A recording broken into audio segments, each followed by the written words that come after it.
What's up, everybody? This is Charlie from StogieReview.com. Hi, Charlie. Hey, Pete. Today I'm coming to meet you, by the way. Nice to meet you too. Today I'm coming to you from a Tatuaje event at Holt's Cigar Company in Northeast Philly. I'm here with Pete Johnson from Havana Cellars. Pete, thanks for meeting up with me today. You're welcome. We're actually at Holt's Townsend Road, right? Yep. The North. I never know how to spell Townsend. It's either A-N-D or E-N-D. E-N-D? E-N-D. A-N-D? E-N-D. Townsend Road. So, anyway, how's it going, Pete? What's been going on? Doing a lot of traveling lately, or? A little bit of traveling. Just a couple events for the Monsters. Not a lot. There was one year I did I don't know. I met up with Jerry actually on the last leg of a 10-day tour, which was a lot of work. But no, this year we only did a few. Okay. Cutting back a little bit, but mostly so I can have downtime to go home and wash clothes. So it's hard to do in hotel rooms. The sink in the bathroom. And it's really expensive to get a shirt iron. Oh, bag service. So I have to, I do it myself. Like this shirt, I ironed it today myself. You got a homemade, nice. The homemade shirt. So, today here at Holt's, in addition to supporting the release of the latest in the Monster Series, the Wolfman, you've also brought a sneak preview of some of the Coho New 2012s. Yep. So, tell us what you did this year, the two different wrappers and everything you got going there. The 2012, I think I tweeted it. I was having trouble picking what wrapper I liked better. And, of course, everybody was like, just do both. I put it on the SNS site first, and they were really like, oh, we really like the Sumatra, we really like Broadleaf. I think after 60 or 70 members posted, it was like an even split. So after that week in Nicaragua, I decided to do both. By the end of the week, I actually posted a picture of both versions and said, okay, that's what we're going to do. Sumatra and Broadleaf, it's a 2003 blend.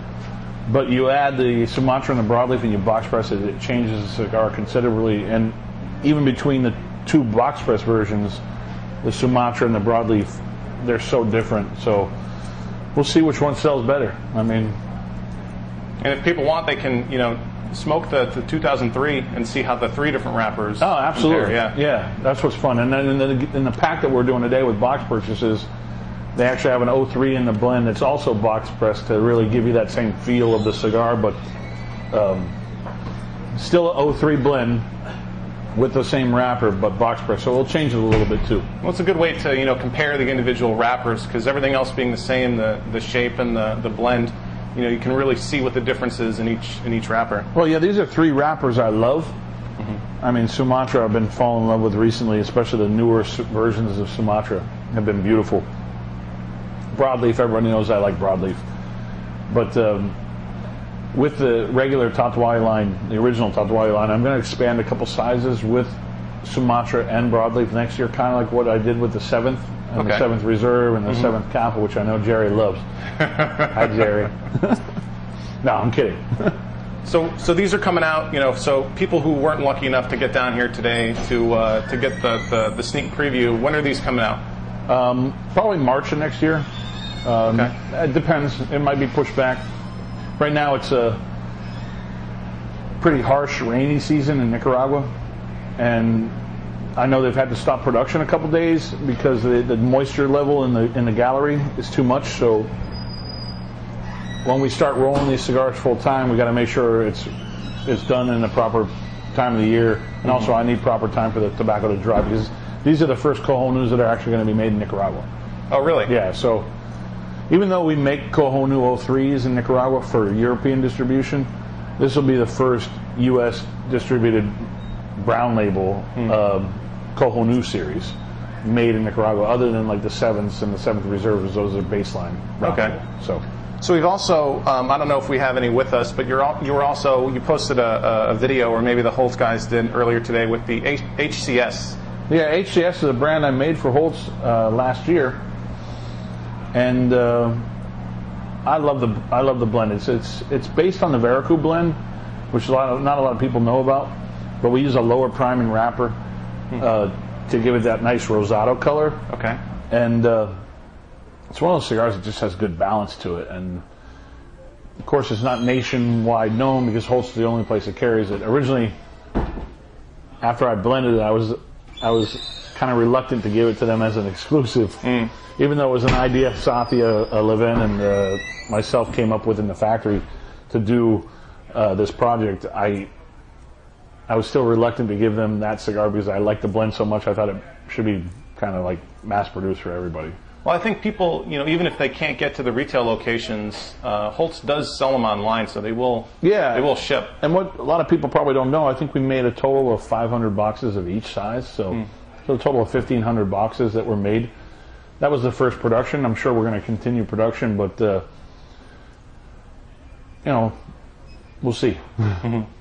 Okay, so obviously, by all accounts, your Monster series has been extremely popular. So, what do you got planned for the future? What's coming next year? The Mummy, Freddy Krueger? No, yeah, Mummy. I try to do 2 old, 1 new, 2 old, 1 new. So, like, we do that whole thing where the Leatherface was more of a newer monster compared to the older monsters. So, Mummy will be next year. And what I want to do for 2013, if I can get it done right, is I want to do 2 small cigars that sell for $6.50 a piece. So there'll be 26 cigars, 2 times 13. Get it? And those will be Chucky and the Bride of Chucky. Oh, nice. Okay. Yeah. So what's the Mummy going to be? Some sort of thing with the wrapper, or what? I'm not sure what the blend's going to be yet. I kind of know what size I'm looking for, which is a long Corona, like a really long Corona Gorda, so a 46 ring gauge, but really long. But I'm going to tissue wrap it to give it that mummy look. It'll probably come in a coffin that's very, gray, I don't know.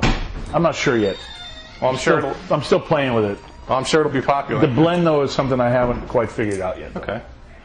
So other than that, what else are you working on now? Big plans for next year? We talked about the Coho New Monster Series.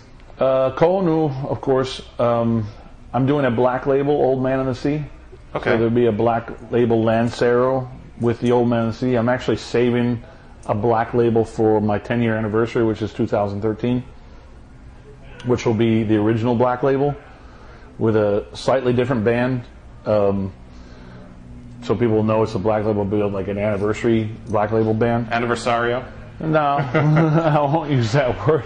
But so it'll be my anniversary of the black label in a sense, or anniversary for my company, but black label. Same style, same look. Probably not in a ceramic jar, but maybe in some form of a jar. Okay. Not like the wooden jar that we use for the Petite Lancero, but maybe, I don't know. I'm still trying to figure out. Maybe some type of plastic jar. I'm not sure yet. Okay. But other than that, I'm still working on the La Verite 2010. How's that coming along? It's pushed back. It's probably going to be pushed back 6 to 8 months. So maybe a Christmas release next year. The weather, or? No. The blend's done, but the wrapper is Corojo 2006 from the Estrella farm. And it's a really thick wrapper that needed a lot more time to ferment, the processing time, to make sure the burn was correct. So we're in that stage of where I'm still smoking samples, but the wrapper is just finishing process now. Oh, okay. Even though I've been smoking samples for the last 5 months, the wrapper's just finishing, but I need to make sure the burn rate is good, because before it was burning kind of off, and that's a kind of a special project for me, so like I want to make sure it's right. But then we also use Santo Spiritus tobacco, which is like the replacement seed for Pelo de Oro. Mm-hmm. And Santo Spiritus gives you that sweetness like Pelo de Oro, but they didn't grow a ton of it, so I'm limited on how many I can produce with that. The first year when we used, well, the second year, the 09's when we used Pelo de Oro, Jaime set aside a certain amount of Pelo de Oro for me, so I knew I had this much Pelo de Oro to use it in the blends. But the Santo Spiritus, I looked through the bales when I was looking through the warehouse at the bales from the 2010 tobacco, aside from the wrapper, of course. Right. I noticed they didn't have a lot of Santo Spiritus in that Viso that I needed, so I'm not sure how many we can get. Okay. I might have to be limited to use it only on the first level, even though I blended it for both. So. Okay. So, earlier you mentioned Saints and Sinners and bringing them into the the process of designing the Coho Nu. What plans do you have for Saints and Sinners moving forward? I've been a little lax on it. To all my Saints and Sinners guys out there, I apologize. I don't really like doing personal videos. I usually hold up my iPhone and, hey, Pete, and it's awkward for me. I know Jonathan does it all the time with Drew Estates. He's like on the iPhone every day doing a 19-second video of him listening to hip hop or him looking at a new box of cigars. I get embarrassed by it, so I don't do it. But eventually it's going to progress where I'm going to get the retailers involved. There are a lot of retail members, and I want to get them involved where I send them like prototypes and tell the SNS guys, hey, on the site, go to this store. If you're local to the store, and they're a member of SNS also, they'll get 20 cigars, prototype cigars for you to try if you show up. Something fun like that. But eventually, I might start doing more videos, and we're gonna start writing our first few checks to some charities that we're doing. So that's great. But it's a little confusing. Casper, my partner in SNS, he's in New York half his time, and I'm on the road half my time. We realize that we don't have a lot of time to pay attention to the shipping of it. So what we're going to do is we're going to limit the time period where people can join up, and then after that, membership will be closed for the year. So you can only sign up. It'll be like a window. It'll be a window. Yeah. That way, logistically, we can go back, pack everybody's package up. Because sometimes we'll get one order in a week, and it's hard for us to pack up that one order and ship it out. So with the T-shirts and the swag, it's no problem. But with the kit, that was the problem. Is we had to make membership cards. We also had the cigars ready.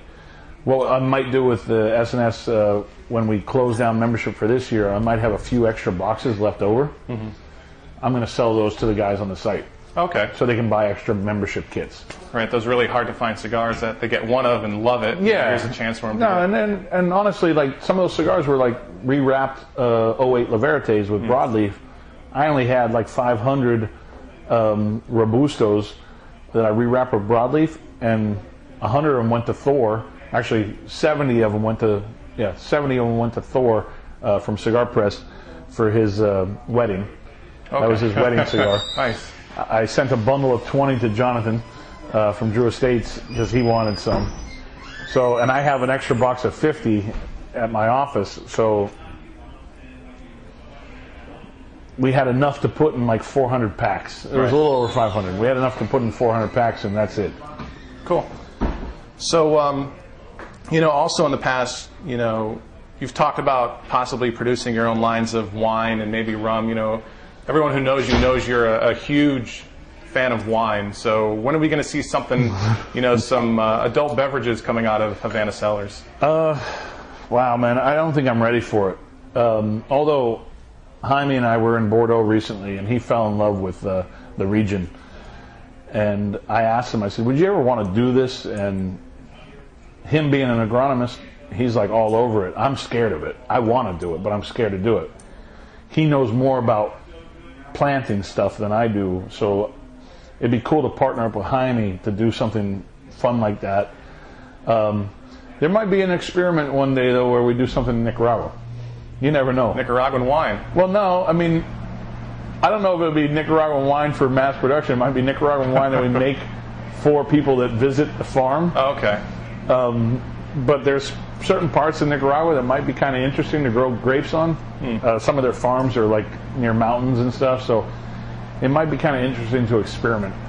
And Jaime just likes it because everything in Bordeaux is like so clean, and the vineyards and everything are just so lined up perfectly, and he's like so interested in making everything so perfect for his farms that we talked about maybe experimenting with something. We never know. Rum, that's a different story. I'd have to find a liquor distributor that wants to make a rum with my brand name on it, but I'd have to be part of the process. Right. It's a whole different field of business that I just don't know about, so we'll see. Okay. So, finally, I'm sure you get asked this question a lot, but, you're also a huge fan of classic Cuban cigars. Yep. So what would you do if, let's say, the embargo ended tomorrow, and the next day, somebody comes up to you and says, I've got all this Cuban tobacco. What can you do with it? Well, honestly, I'd first check with Jaime and Pepin to make sure the product was good, because they know more about tobacco than I do, and I defer to them on a lot of things. I mean, I know what tobaccos I want to use based on profiles that I know for blends, but when it comes to making sure that the tobacco is actually usable and workable, they're the experts. So I rely on them to tell me. I would obviously go to them and say, hey, is the tobacco even worth using? And then I think I'd probably do a blend with Nicaraguan and Cuban, though. I don't know. It'd be interesting to see how those played off each other. Yeah, I love Cuban tobacco. I still think that the soil is still a great place to grow tobacco, but I think their fermentation process is lacking. Right. And what we would call crude, in a sense. They rush it. Their fermentation is like a couple months, and then they put it into a cigar because it's kind of like almost mass produced. Well, they need the money. Well, Castro needs money. Yeah. Yeah. Unfortunately, the people don't even get anything, and like the whole Robina thing was a big bullshit thing, if I can say that. Sorry. Sure. Yeah. Robina was the face of a brand for them to make it look like he was treating his people. I know I'll never get let back into Cuba if they actually see this, but it was like a face for the Cuban people to feel like they were part of something. And most of Robina's cigars don't even have any of his tobacco in it. And still to this day, I mean, he's long gone, and they're already looking for a replacement. So there's no legacy to it anymore. Right. I think, I don't know, Cuba's heyday was in the 70s, 80s, early 90s, and now it's just not the same. Yeah. One day it'll be back on top. Yeah. We had an argument one day. There was Pepin, myself, another tobacco grower, not a cigar maker, but a tobacco grower. We had an argument about tobacco, and I was like, Cuban tobacco will blow anything away still if they had the proper fermentation. And once I said that point, they kind of agreed. But they're convinced, as it is now, they would only use maybe one stitch of something from a certain region as long as it was processed right. Right. But I'm still convinced that, although Nicaraguan tobacco to me now is killing Cuban tobacco. Right. Like killing Cuban tobacco. I mean, there's no comparison to Nicaraguan tobacco right now. And wrappers from Ecuador are unbelievable. So we'll see. Well, great. That's all I have for you today, Pete. So thanks for talking with us. Thanks, Jerry. Sorry you're not here, but we got a great replacement. So all right. Thanks, Pete. Thanks for having me, guys.